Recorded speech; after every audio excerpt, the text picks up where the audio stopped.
खासदार रक्षा खडसे या वयाच्या 36व्या वर्षी तिसऱ्यांदा खासदार म्हणून निवडून आले आहेत. गेल्या 10 वर्षात खासदार असताना त्यांनी केलेले काम पाहून पक्षाने त्यांना तिसऱ्यांदा उमेदवारी दिली. त्यानंतर त्या खासदार म्हणून निवडून आल्या. आता त्यांना केंद्रीय मंत्रिपद मिळत आहे.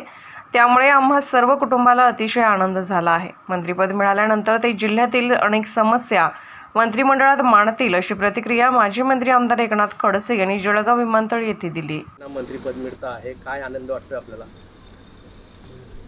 रक्षाताईंना मंत्रिपद मिळतं याचा मनापासून आनंद आमच्या परिवारालाही, आमच्या सर्व कार्यकर्त्यांना, मतदारांना झालेला आहे. आणि 3 टर्मसाठी रक्षाताई या ठिकाणी निवडून आल्या आहे. या 3 टर्ममध्ये त्यांनी अत्यंत चांगलं काम 2 टर्ममध्ये केलेलं आहे. 3री टर्म पण त्यांच्या मंत्रिपदाची चांगले जाईल. आदरणीय नरेंद्रभाई मोदी यांनी विश्वास ठेवला, पक्षाने विश्वास ठेवला आणि मतदारांनी विश्वास दाखवला. त्यामुळे रक्षाताई यावेळी उत्तुच्च पदापर्यंत जाऊ शकल्या. मला या गोष्टीचा आनंद आहे की आमच्या परिवारातील एक व्यक्ती आज केंद्रीय मंत्रिमंडळामध्ये आहे. खूप अपेक्षा होती तुम्हाला रक्षाताईंना मंत्रिपद मिळेल असं? निश्चित मला खात्री होती की रक्षाताईंना मंत्रिमंडळामध्ये स्थान मिळेल.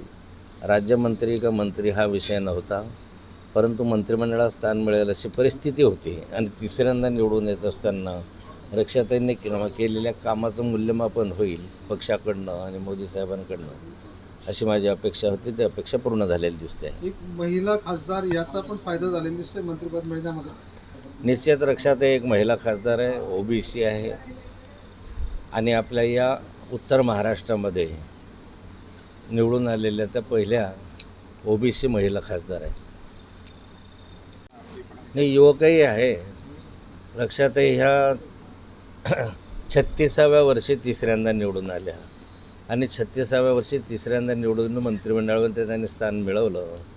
त्यामुळे भविष्य कालखंडामध्ये बेरोजगार, युवा असे अनेक विषय घेऊन ते मंत्रिमंडळाकडे मांडतील अशी माझी अपेक्षा आहे. तुम्ही कुठे निघाले? मी आता रक्षाताईंच्या शपथविधीसाठी दिल्लीला निघालेलो आहे. खाजगी विमानाने मी दिल्लीला निघालो आहे. आमच्या परिवारासहित निघालेलं आहे. माझे नातू आहेत, माझे मिसेस आहे, मी आहे. आम्ही सर्वच्या सर्व आता दिल्लीला रक्षाताईच्या शपथविधी ग्रहणाच्या कार्यक्रमाला उपस्थित राहणार आहे. भाऊ, खासदार ते मोदींच्या आज सून मंत्री झालेली आहे. आमच्या घरातल्या म्हणजे रक्षाताई ह्या मंत्री झालेल्या आहे. त्याच्यामुळे आमच्या फॅमिलीमध्ये आम्हाला खूप आनंद झाला. माझे नातू वगैरे सगळ्यांना आम्ही सोबत घेऊन आम्ही दिल्लीला निघालो आहे रक्षाताईच्या शपथविधीसाठी. काही अपेक्षा होती तुम्हाला? पहिल्या दिवसापासून फॉर्म भरला तेव्हा दिवसापासून.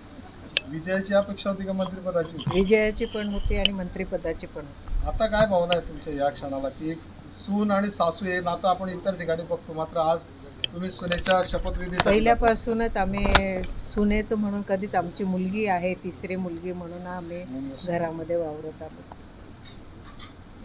काय सांगशील? आज रक्षाताईंना मंत्रिपद जाहीर झालेलं आहे, तुझी आई आहे, तुझ्या काय भावना आहेत या सगळ्या संदर्भात? नक्कीच सगळ्यांना खुशी आहे की मम्मीला मंत्रिपद भेटतंय, महाराष्ट्रातनं आहे आणि चांगलेच आहे. तुला काय वाटतंय? नाही थांबा, आतापर्यंत 3 टाइम त्यांनी खासदार म्हणून चांगलं काम केलं होतं, आता मंत्रिपद मिळतंय, काय वाटतंय तुला? नक्कीच आनंद खूप होतोय. खूप खुशी आहे की मम्मीला आज मंत्रिपद भेटून राहिलं आहे आणि आता पण आम्ही मम्मीकडे जायलाच निघालो आहे दिल्लीला. वाटलं होतं मंत्रिपद मिळेल म्हणून? चर्चा तर चालू होती 3 दिवस झाले टीव्हीवर की भेटेल, तर आता भेटला आहे तर चांगलंच आहे. मतदानाच्या वेळेस तुम्ही त्यांच्यासोबत फिरलेले आहे. हो, मी पण प्रचार केला यावर्षी मम्मीचा. काय कारण आहे मंत्रिपद मिळालं आईला?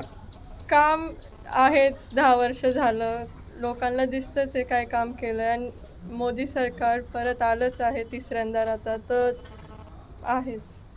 थँक्यू. थँक्यू.